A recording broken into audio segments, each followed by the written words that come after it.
Welcome to Shareholder Primacy from Free Float Media, a podcast about activist investing, securities law, and all the ways the financial and legal worlds intersect and collide in real life. Ann and I have returned. Ann, of course, is Ann Lipton, a law professor at University of Colorado, who teaches and researches both of those. Was teaching this week, I think, securities and business law. She holds up the legal end of the podcast.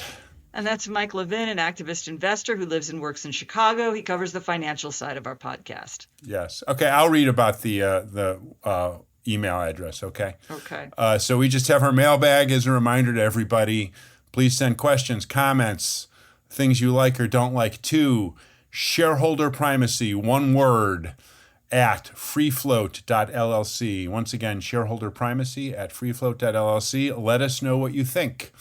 So I think, Ann, you'd agree here at Shareholder Primacy, we kind of aspire to talk about a lot of different things. A range of things kind of interest us. So we look at examples of interesting activist situations. And then there's some, you like legal cases and interesting litigation. And sometimes we'll talk about basic ideas. And then we'll talk about advanced research, all sorts of weird trends and so forth. And then we also have to talk about the news. And there was some news quite recently, I think. And I think, would you assess the speech that we want to talk about from Chair Atkins of the SEC as significant? I would definitely describe it as significant. And yeah, not just for its substance, but for what he was implying. But yes, go on. Okay, so it is significant. He made a big speech.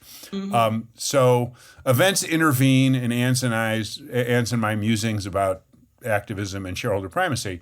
So we need to talk about events. So there was the speech itself, which we are going to address, and then there was an interesting, I think we call it an interesting paper, or draft paper, or working paper, that Chair Atkins mentioned and referred to, I think, kind of prominently in the speech. That raises a lot of questions, a lot of interesting and potentially very impactful questions, good word, impactful, questions about Delaware law and the relationship between Delaware law and federal law, specifically having to do with shareholder proposals. I think is that the right way to frame? Yeah, I think. and arbitration, which we already talked about, but I have a thought. So we can talk about the arbitration component we'll get there. Of Chairman Atkins' speech. All right, let's talk about the speech. As we said, it was kind of a doozy. He gave a speech at the Weinberg Center, which is an academic center at the University of Delaware, of course. That's a logical place for it. On the occasion of its 25th anniversary, evidently it was a huge banquet, and he was the keynote speaker. And normally you'd think that a speech like that would just be like, oh, congratulations, you've done so much great work. We love Delaware. You just keep doing what you're doing. But no, Chair Atkins decided to take it another step. And it's interesting because it's not just, even though it's an academic center, the audience it was a big audience of not just academics, but practitioners and business people and government people. I mean, so if Chair Atkins kind of knew what he was doing, which we have to assume he did, there was a reason he kind of made this speech at that moment to that group of people, I would think. Would you? Yeah, I mean, he had some direct requests. Yes. Oh, yeah, right. He had some, and I wouldn't call them demands, but yes. I would call them demands. Right. And so the speech wasn't that long. There's a transcript available at the SEC website, as they always do when the commissioners go talk. I thought it was fairly, I'm not going to say academic. There are a lot of footnotes in it. Is that unusual? I mean, normally a speech is like just, congratulations, but there was a lot of documentation there. When they make official speeches in their capacity as commissioners, they're often footnotes and they get posted. And, Hester Peirce is sort of famous for having clever titles and all that kind of thing. So that's not shocking. I mean, there was a lot of economic data. How's that? It wasn't merely legal, Latin references, not more than just a bunch of ibids in this one. And he said, some really great quotes. He wants to make IPOs great again. So clearly he's been listening to the White House political office in terms of how he messages. And he said there's three goals for his kind of term at the SEC. He did kind of say this broadly. He wants to simplify and streamline disclosure requirements for issuers, which I think most SEC commissioners kind of wave at. But as we talked about, I think one of those simplifications is to get rid of quarterly reporting. Yeah, right. Correct. So there may be some, simplified issuer disclosure could mean worse information for investors. So we'll have to. I mean, there's a balance there. The second goal is he wants to depoliticize shareholder meetings, annual meetings, which again others have talked about. It seems like he's really going to take a few steps in that direction. And then third, he wants to eliminate frivolous litigation. Those are kind of my words, or I don't think he used them. I think he did. Probably did. He did use that adjective. I'm not frivolous. looking at the speech, but if he didn't say it explicitly, it's the implication. And his remarks tended to cover the latter two about depoliticizing shareholder meetings and eliminating frivolous litigation. Today we wanted to focus more on the shareholder meetings and the shareholder proposals. So the way that, in his view, the way that shareholder meetings are politicized is because of all these ESG, these precatory proposals that people submit, and that's what his mission, at least in this speech, is, and evidently for the next years of his term. So that's what we wanted to kind of address here. So I don't know if you wanted. So we've talked about 14A8 many times here at Shareholder Primacy. Yeah. And so that means, shareholders, any shareholder, can propose items for a shareholder vote. The company has to include that matter on the meeting agenda and therefore in the proxy materials that the company sends out, which of course means that the company's got to print it up and the board's got to, recommend what they think, which is usually oppose, and so on and so forth. So,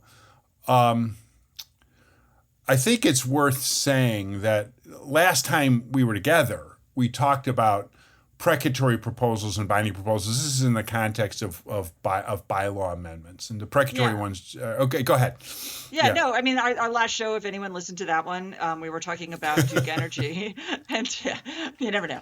But we were talking about Duke Energy, and we specifically talked about the distinction between precatory proposals, which are non-binding, which are essentially requests for action from the board, but they aren't anything more than requests, and binding proposals. And functionally, the only thing shareholders can do by themselves that's binding without some kind of board cooperation is change bylaws. So largely when we're talking about shareholder proposals, they're coming from the shareholder. They fall into these two categories. They tend to be like bylaw amendments and and requests for action. There might be other categories depending on like what you call like an audit or ratification is required under rules. But that's not.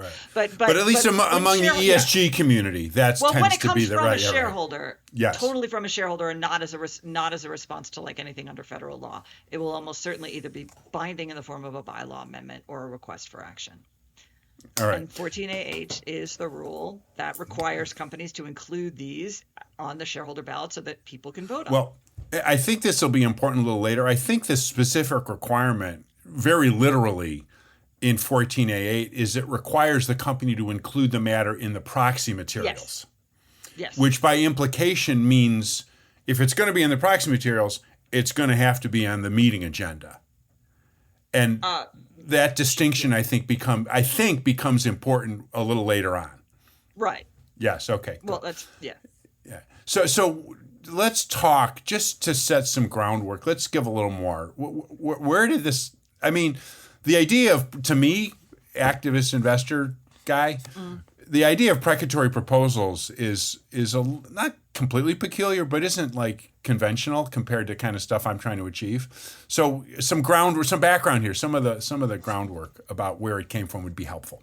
Yeah. Okay. Well, I mean, and I have to give credit where it's due. A lot of my understanding of the history of the rule comes from an article by Jill Fish, a law professor at Penn. Yeah. Cool. But she wrote this long paper that gave the history that and that's where I know it from. But basically, you have to start with the Exchange Act. The Securities Exchange Act of 1934 gives the SEC the power to regulate proxy statements and prohibit misleading proxy solicitations. And that was because one of the evils that Congress was trying to combat was a lot of shenanigans in collecting proxies. So they wanted to make sure that there was essentially fair corporate suffrage. And the theory at the time this came up was that if a shareholder, if the company knows that a shareholder is going to at the floor of the shareholder meeting stand up and propose something, if the company didn't include that matter in their proxy statement, then that would make the proxy statement kind of misleading because it wouldn't give a fair picture of everything that was going to be at the meeting. So as far back as 1940, the SEC started requiring companies to include in its materials, in the proxy materials, matters that it knew were going to come up for a vote at the actual meeting because the shareholder was going to propose them.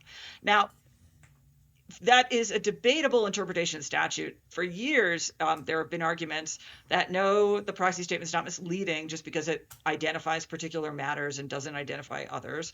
And the SEC exceeded its authority by requiring that proposals be included in the corporate proxy. I mean, those arguments have been made forever, but nonetheless, the rule persists that and it's been amended over the years, but it's basically developed into a rule that shareholders can propose items for the corporate meeting. And if they're properly meet all the requirements and they give them to the company has to include them in the proxy materials. And then the shareholder also does have to go to the meeting and propose. Oh, right. Yeah, right. And I don't know if you're aware, that's like a big deal. Yeah. That, you'll get a lot, smaller, whatever ESG proponents 2 weeks before a meeting are out there shopping and say, is anybody attending the GM meeting this year? I have my proposal and I don't feel like traveling. If someone's there and can sort of serve as my representative, this happens a lot. Oh, or some. Yeah. Then people are out there saying, or you can go to TaskRabbit and hire someone to be your rep at the meeting. Yeah, they've amended the rule. I'm not sure how. Well, anyway. So anyway, the underlying theory for this rule, then, as you might gather, is that it's supposed to facilitate the state law right that the shareholder would have. The theory here is that the shareholder has a right to go to the shareholder meeting and make a proposal, and this rule is supposed to facilitate that by making sure it's included in the proxy material so other shareholders can vote on it. But ultimately, it comes from the shareholder's state law governance rights. And so for a very long time, the SEC's position was something like, in the absence of a whole lot of, evidence, the SEC's position is, well, we know that shareholders have very limited rights under state law.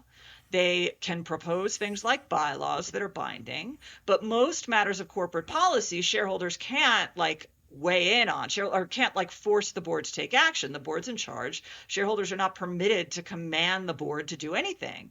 But the SEC figured, what shareholders can do, though, is they can ask for things. There's certainly no reason that they can't ask for things. So it's like a request. A request. So the SEC basically took the position that on various matters, if shareholders wanted to make a request, that would be a proper subject that they would have the right under state law to do. And so they could also use 14A8 to put it in the corporate proxy materials.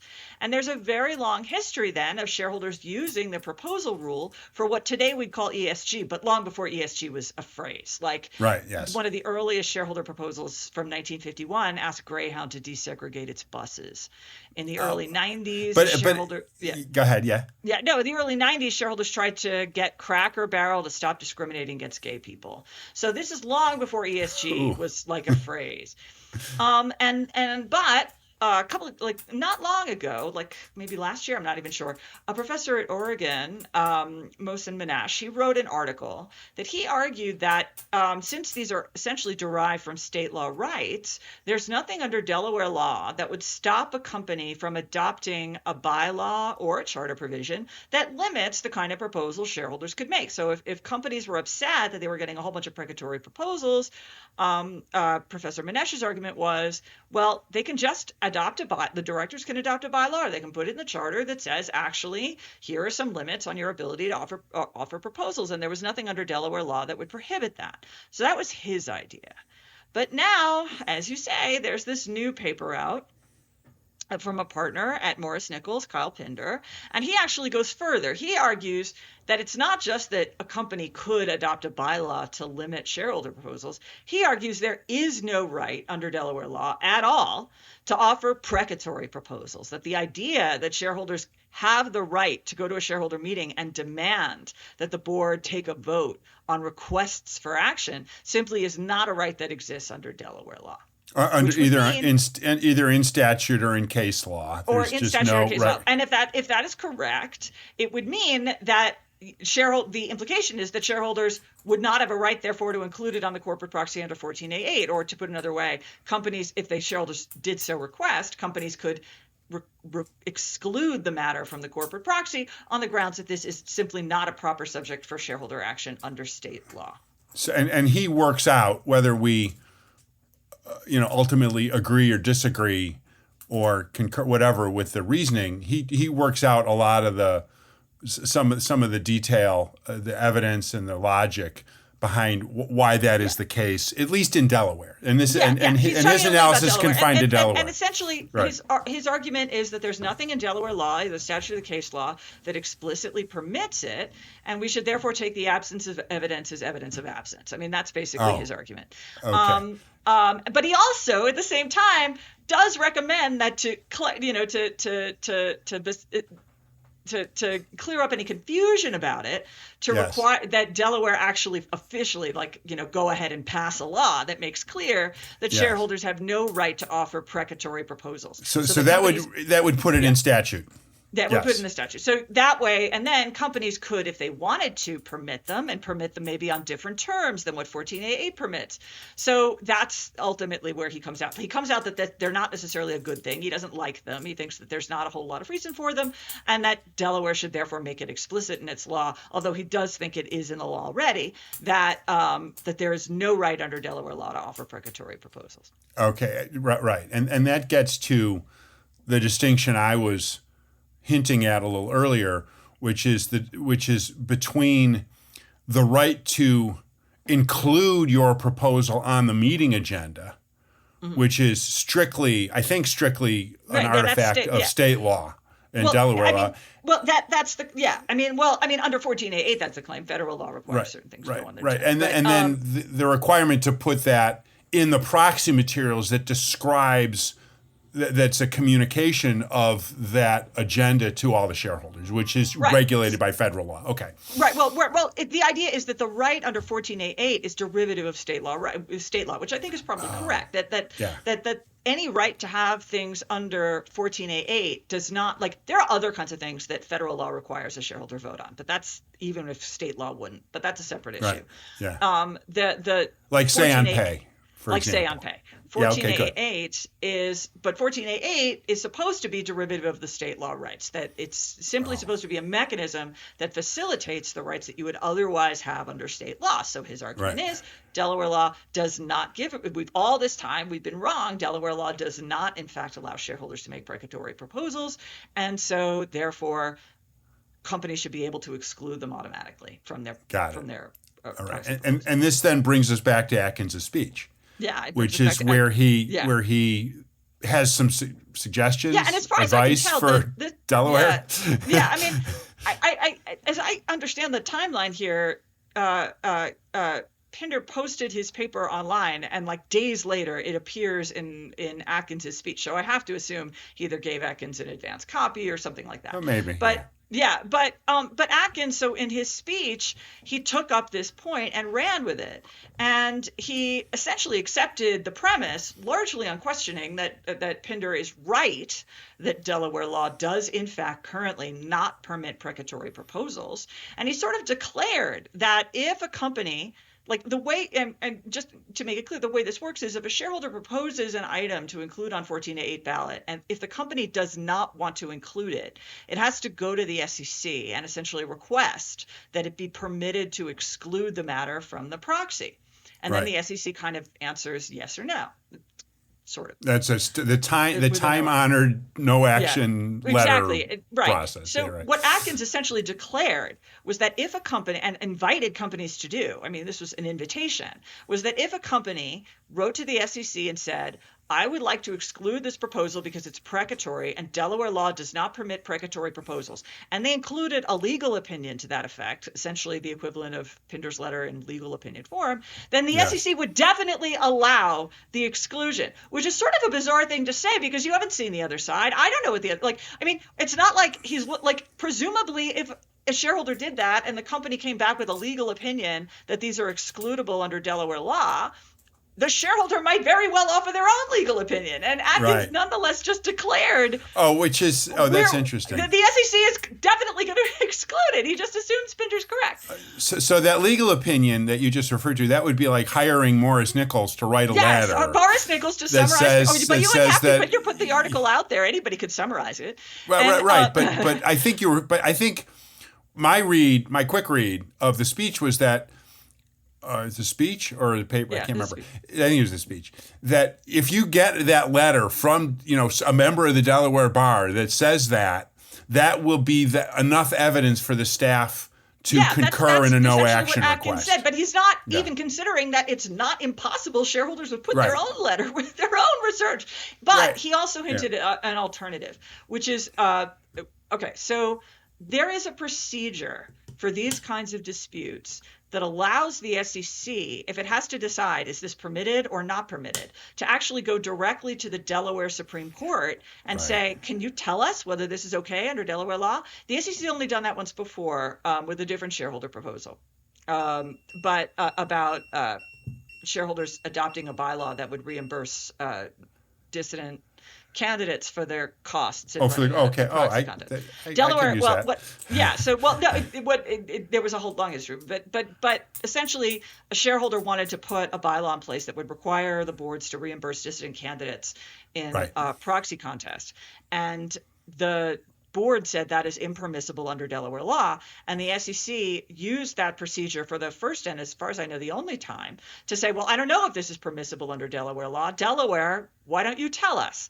So Atkins is Delaware Supreme Court, why don't you tell us? And the Delaware Supreme Court actually created this procedure for the SEC because it would much rather have the SEC ask it than make up Delaware law. So the Delaware Supreme Court did answer it, and they said actually it's excludable, and then Delaware's legislature changed the law to make it not excludable. But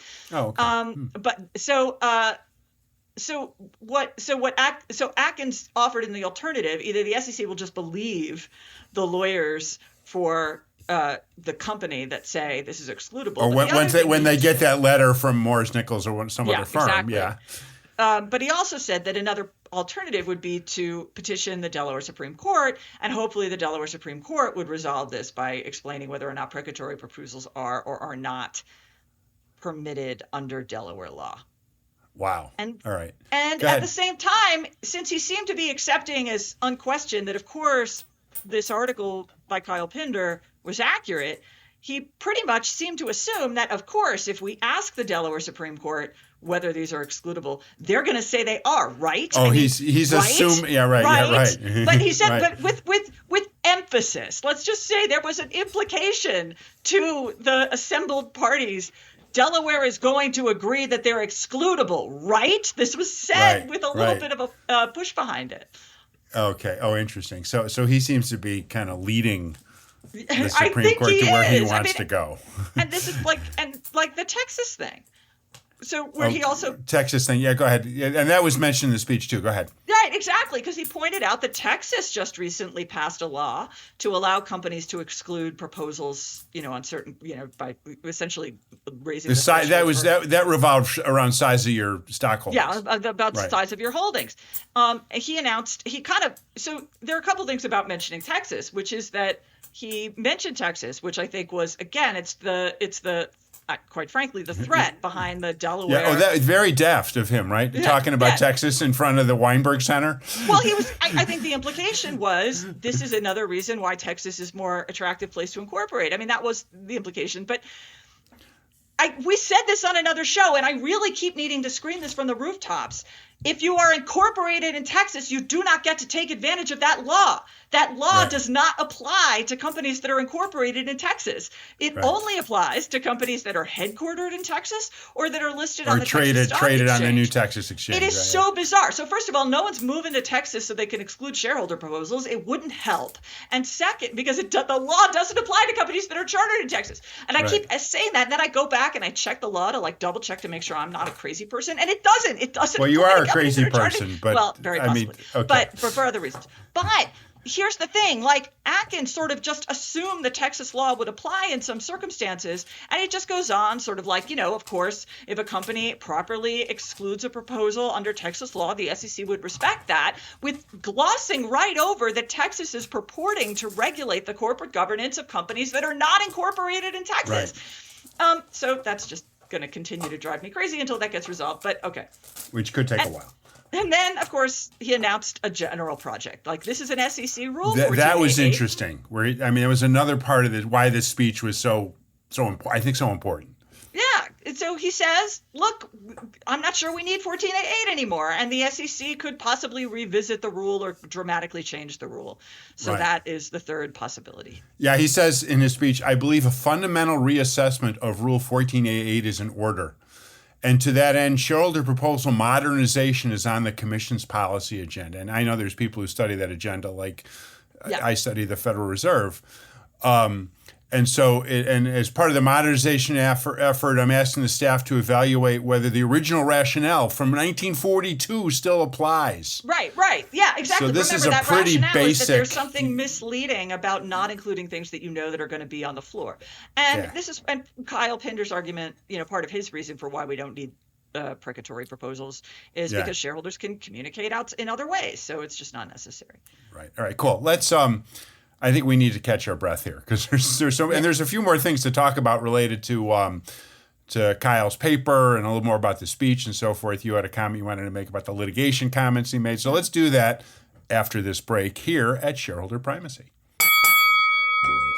Shareholder Primacy is brought to you by FreeFlowAnalytics.com, the only free database of corporate directors, their influence, and their performance. If you own a stock or retirement plan, go to FreeFlowAnalytics.com and look up which of your elected directors are performing well and which aren't. Use your vote in the alternative democracy and get your data at FreeFlowAnalytics.com. Now, back to the show.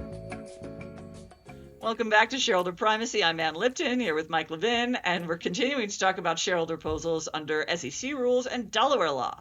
So, Mike, a lot of the theory here, and this is what Kyle Pinder was arguing, and it's what Atkins was suggesting, is that shareholders don't need 14A8. They don't need shareholder proposals. They don't need it to propose things that way. They can communicate in other ways. What do you think? I mean, I know you're not crazy about precatory proposals. We've said this before, but I mean, if we're talking about ESG matters, that's literally the only option.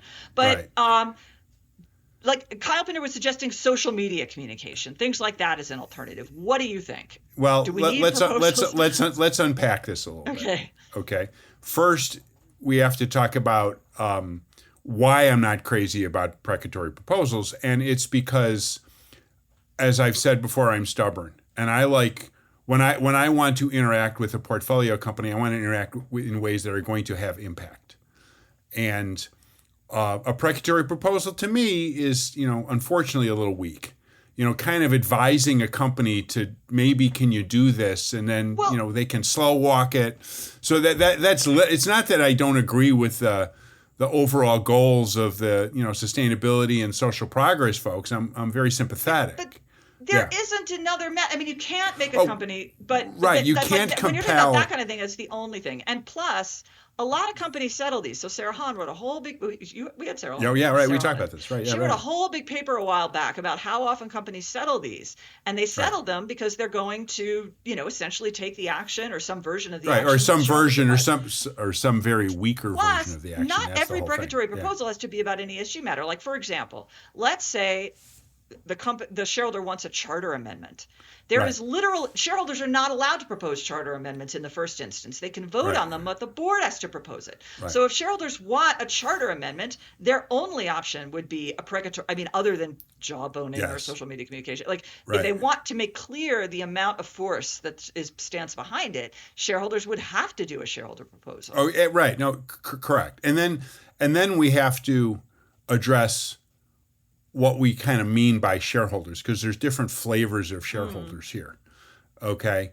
There's, hardcore financial activists, which don't really, there's a lot of people who kind of agree with me that they want to have impact. So we tend to think more about, proxy contests and putting directors on the board that are going to pursue avenues that we agree with, or, bylaw amendments that de-stagger a board. Really, impactful things.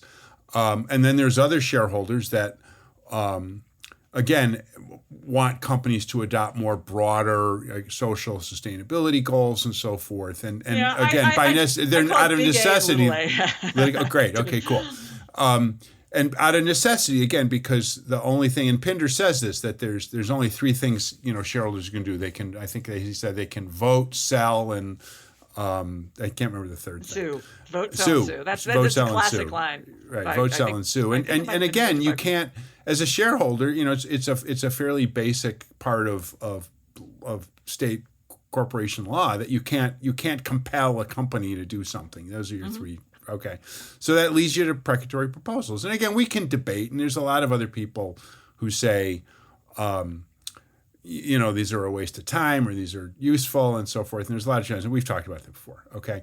But the whole idea here about communication is there's a tiny kernel of truth to it, is that there are many, many other ways now for shareholders to communicate with each other. Sure, you get social media. There's other more creative ways of contacting other shareholders and so forth. Whether those are as effective as communicating through proxy materials, I don't know. Well, they certainly can't show a groundswell of support that way. And also, shareholders can't communicate as easily as they used to be able to, because if you recall, and I'm sure we probably mentioned this. I don't remember if we mentioned this. Right after the election, before Atkins was confirmed as chair, the SEC put out a new compliance interpretation saying that passive shareholders have to be careful about their ESG engagement. About filing a 13. Because BlackRock could start filing all these 13Ds. Right. They'd have to start filing 13Ds if they started over ESG engagement, which was a change of position from the SEC. But it also meant, I saw a report, I think it was Reuters, put out a report saying that after they put out that compliance interpretation, there's been a lot less engagement by Vanguard and BlackRock. Yes, there's been. It's been curtailed. Communicate as well. Yes, right. So there's the environment in which shareholders can communicate with each other, forgetting about communicating with the company. This is all about shareholders communicating with each other. Well, they also want to show strength to the company. But that's the other thing, is that the one of the values of a proposal is it's not merely anecdotal. Right. Information. So we talked about that there is a real support for something. So we talked about, when we talked about the Duke Energy precatory proposals and so forth, and I wondered, why Duke Energy needed to, have votes. Can't they just go out and talk to a bunch of shareholders and say, yeah, we want to get rid of this majority voting requirement, and just base it on consultation with big shareholders? But precatory proposals. In this matter, it's a more authoritative or a more credible showing of shareholder sentiment about one or another issue, and then the question becomes: are those issues sort of proper for a board, for a shareholder meeting, and so forth? And there's a lot of debate about that too. So. So you asked what I think about this, and I think, unfortunately, I have to resort to it. Not 100% sure. But, okay, so we should really quickly, my other two things that I think are worth mentioning. One is we talked about 14A6 proposals as an alternative, and because we've talked about that. Am I getting the number right? We talked about that before. Where the shareholder circulates their own proxy materials. Oh, that's 14A4. Oh, is that 14A4? Oh. Yeah. See? I'm telling you about SEC You were reg the one who first numbering. brought that to the public's attention. 14A4. Well, others actually worked on it, but I've tried to. I've been an evangelist for it as a way to have impact on a company. All right, go ahead. 14A4. That's the section you want to talk about. Yeah. Okay. Oh, what about as an alternative? Well, I mean, sure. Oh, and that's actually a great question because even let's suppose that the Delaware bar, I can't remember the section that recommends the amendments to the statute. The people who brought us SB 21. Let's suppose they were all in the audience. They weren't involved, but yeah. Well, whatever. Let's suppose they were all in the audience. They all heard Atkins. They all took the hint. They said, oh, he's talking about Texas. Holy moly. We have to really. And they go and they say, okay, precatory proposals are just not allowed. Or a company can, by its own.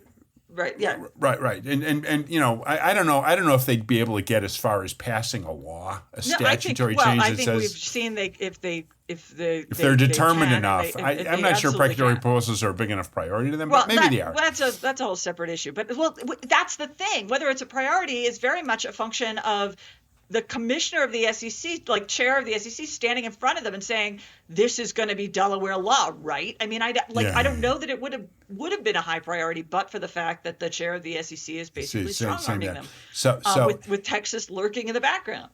Right. So if the legislature goes and basically either eliminates them themselves or allows companies to eliminate them either through getting the right letter from Norris Nichols or through a bylaw amendment, and I think there's some debate about whether or not this requires a bylaw amendment or whether they can just get a letter. Then it's going to streamline and simplify a lot, possibly to the detriment of a lot of things. Shareholder meetings, because I think Tesla this year, as I think we talked about, has like 8 precatory proposals. Well, there's a bunch of shareholders that, bigger shareholders that would welcome not having to research those and vote on those.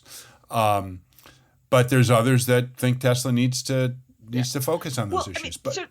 Go ahead. Yeah. So just the thing about 14A4 is that we've seen now with universal proxy, more shareholders taking advantage of the ability to just circulate their own proxy materials and not using 14A8 and putting their own proposals on the ballot. But if Delaware, either it is determined that this pre-exists in Delaware law, or Delaware makes clear with a legislative change that this is a law, prohibits precatory proposals or allows companies to prohibit them, then shareholders would not be allowed to circulate their own. 14A4 would not apply here. 14A4 would apply only to like bylaw amendments, which I can't imagine that maybe they'll do anything, that the Delaware legislature would allow shareholders to not propose bylaw amendments. That seems crazy. No, that's not. You can't. That part. Okay. But that's not even what Pinder's arguing for. He's arguing for precatory. Yeah, he's precatory proposals. Exactly. So that said, but it kind of depends on which direction we go. Like if Delaware doesn't do anything on precatory proposals, and it is not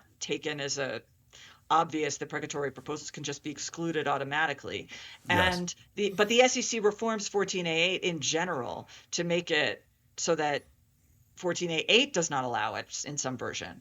Then 14A4, that's the path. That might be the new path for shareholders to just run their own proxy contest based on a proposal, which is now at least more feasible because universal proxy means they can include the director candidates on the ballot.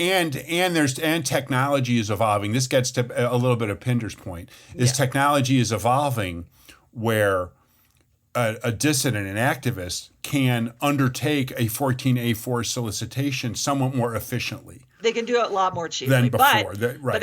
But if Delaware simply doesn't allow precatory proposals, then you literally that changes the game completely. But that's a couple steps away. Yeah. Go ahead. We had a couple other points we had to talk about. The idea that this that is getting so much attention always leaves me with, it's precatory. Why do companies care? I don't know. I've asked that question many times, and I would welcome shareholder primacy at freefloat.llc. Get in touch with us, corporate representatives. What is the big deal about precatory proposals? Why do they put them all on the ballot? Who cares? Right. That's kind of my point. Ignore them if you want to. Right. So I don't know. I've asked that question before. I'm going to continue to ask it. Why this is such a big deal to boards and companies. And there's some potential explanations, but let's leave that open as a question for possible further exploration. Maybe we'll find a guest who's willing to be candid with us about why this is such a hassle. So anyway, so you had another point you were going to make about Atkins' speech. Yeah, because we talked about arbitration last time, and I won't rehash it. But what it basically comes down to is that the SEC is now somewhere between allowing and encouraging, and this speech was more encouraging than allowing, companies to adopt bylaws and charter provisions that would require all federal securities claims to be brought not as class actions in court, but as individual actions in arbitration, which is a large, which to a large extent would mean you wouldn't see cases except in very extreme cases where somebody had a very large loss that would make it worthwhile to handle individually. But what we also said was that because of recent changes in Delaware law, even though I don't think this is what they intended, Delaware actually prohibits companies from adopting bylaws and charter provisions that would require arbitration of federal securities claims. So the other piece of his speech was Atkins essentially lecturing Delaware that it should change its law to allow these provisions. So the proposal rule, it was more like, but this already is Delaware law, right? The shareholders are not allowed to make regulatory proposals. But here, he had to just basically explicitly said, you should change your corporate governance law, or else companies are going to go places that are more, better and more sympathetic. More sympathetic. And obviously, Delaware doesn't fully understand the priorities of the SEC. And I find this extraordinary. I can't recall. Like, the SEC regulates what it regulates. I can't recall the SEC essentially lecturing a state or Delaware and saying to them, your corporate governance is wrong. These are supposed to be like different spheres. It's supposed to be the corporate governance is essentially a voluntary contract between shareholders and managers, and they can go to any state and they can choose what they want. And the SEC is engaged in a different project. And the idea that a commissioner of the SEC is telling Delaware, I don't like your corporate governance law, your internal corporate governance law, because I have a vision of corporate governance, which incidentally is not the SEC's job. Their vision is not, they're not supposed to have a vision of corporate governance. They're supposed to be giving investors information. And protecting investor interest. And protecting investor interest, but also in particular, more and more, a lot of the SEC rules, like about director independence for listing standards, does touch on corporate governance. But in general, historically, the SEC's job is, I'm giving investors information. The substantive regulation of corporate governance is a state matter. And so I just found that part of his speech extraordinary, especially when you take it in conjunction with a very strong hint of what he would expect the Delaware Supreme Court to say if asked about on the idea of the shareholder proposals. Yes. Yeah. I always view the way I, to a lay non-lawyer, nothing's legal advice here, view the two roles, separate them in my head, is that SEC regulates communications among shareholders and between companies and shareholders for a very good reason. So that going back to the original origins of the act, there was a lot of lying and deception about what people were telling each other about an investment. Mm. And they would leave the rest of like how boards work and how board elections work and how litigation works all to the states. And what I think we're starting to see here is potentially a big change in that. Is that a proper interpretation of what we're saying, of what we're doing? What I'm seeing is Atkins basically saying, if the SEC doesn't have the power to do it, I'm going to strong arm Delaware into doing it, which is, I think now, to some extent, we said when we talked about mandatory attrition, Delaware walked into its trap by trying to regulate federal law anyway. With its that was the original sin here was Delaware saying that its bylaws and charter provisions can regulate federal securities claims.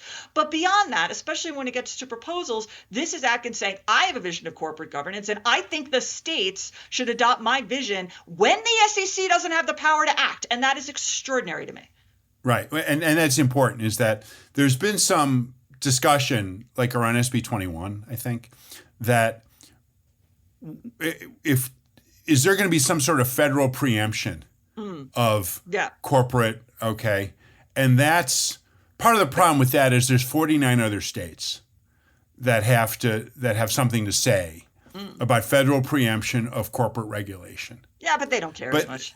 Well, no, not quite. But there's a difference between the federal preemption would clearly come from the SEC. It would be, there'd be some congressional changes or whatever. But I don't know if anyone's getting through Congress. Right, exactly. But there's a difference. I mean, since federal preemption of this is highly unlikely, it's going to take forever and is very difficult. The next best thing is the federal government telling the leading state corporation regulator, Delaware, what to do. Yeah. And that, I think, is a way to kind of summarize what we heard. Anything similar ever before. Yeah. So, anyway. All right. Wow. All right. Well, this is fascinating. This is so cool. I think we've taken so much time here to talk about this stuff, and we'll have to return to it at some point. But for now, I think we have a pretty good handle on what the project looks like at the SEC, and then maybe at Delaware for a little while. No? Yeah. Maybe they could just stick to semi-annual reporting for a while. Yeah, that would be, if they could just confine their regulatory changes to whether we have quarterly, semi-annually, I'd be fine. Anyway, all right, let's go. This has been terrific visiting on all this. This is Shareholder Primacy, hosted by Ann Lipton and me, Mike Levin. I'm an independent activist investor and advisor to investors about their activist situations. Ann is Professor of Law and Lawrence W. Demuth Chair of Business Law at the University of Colorado Law School. You can find me, Mike, at theactivistinvestor.com and Ann at law.colorado.edu. Our podcast is produced and distributed, as always, by the good folks at Free Float Media. Thanks for listening. We'll talk again soon.